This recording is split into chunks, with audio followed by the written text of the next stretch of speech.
ভেসে চাঁদের পূর্ণিমা, মনের উঠোনে ভেসে চাঁদের।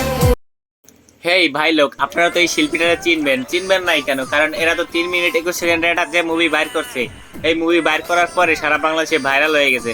আর আপনি যদি লিজেন্ড না হন তাহলে তো আপনি চিনবেন না। আর মেন কথা হচ্ছে কি, আপনার লজ্জা শরম থাকা যাবে না বর্তমান ভাইরাল হতে চাইতে, যদি তাড়াতাড়ি ভাইরাল হতে চান।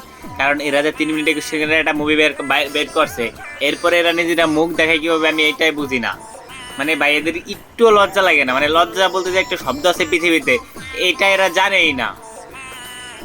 আর এই যে ওরা যে গান গেছে, সেই দোষ তো ওদের না, দোষ হলো হিরো আলমের। হিরো আলম শিখাইছে যে ভালো ভালো যতগুলো গান বেরোবে তোরা সব দর্শক করে দিবি। আমি তো করছি আগে, এখন আমি তোদের পর দায়িত্ব দিয়ে দিছি, তোরা করবি। আমি এত আর করি না, তোরা কর এই গানগুলো শোন। নাইলে ভাই এরা যা করছে, কাপড় ব্লগ করতো, খাটের ব্লগ, অন্য কিছু করতো, তাও মানা যায় তো, মানে কেউ দেখতো। বাট এখন গান গাইতেছে। কিছু কিছু মানুষ তো আছে এদের পেজে বকা দিতে দিতে টপ ফ্যান হয়ে গেছে, শুধু বকা দিতে দিতে। আর ভাই এদেরকে যারা এদের ভিডিও কারা দেখে? এই যে মিলিয়ন মিলিয়ন ভিউ কারা দেয় ভাই এদের? আর গান গায়ে ফেলাইছে। আর এ তো মানে মিয়া ভাইয়ের মতোই, ঠিক আছে।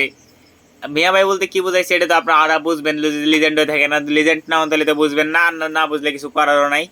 যাই হোক, মানে ভাই ভাইরাল হইলে বর্তমানে মেন কাজ হচ্ছে কি, একটা গান গাওয়া, কিংবা গান গাওয়ায় মেন কথা হচ্ছে যে ভাইরাল হয় সেই গান গায় কিংবা মডেলিং করে।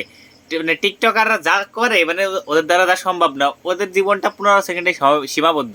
ওরা তা না কইরা ওরা করে কি, গান গাইতে চলে আসে, শর্ট ফিল্ম বানাতে চলে আসে, এর পিছনে লাগতে চলে আসে, ওর এই করতে ধ্যান করতে ত্যান করতে চলে আসে, যা ওদের দ্বারা হয় না।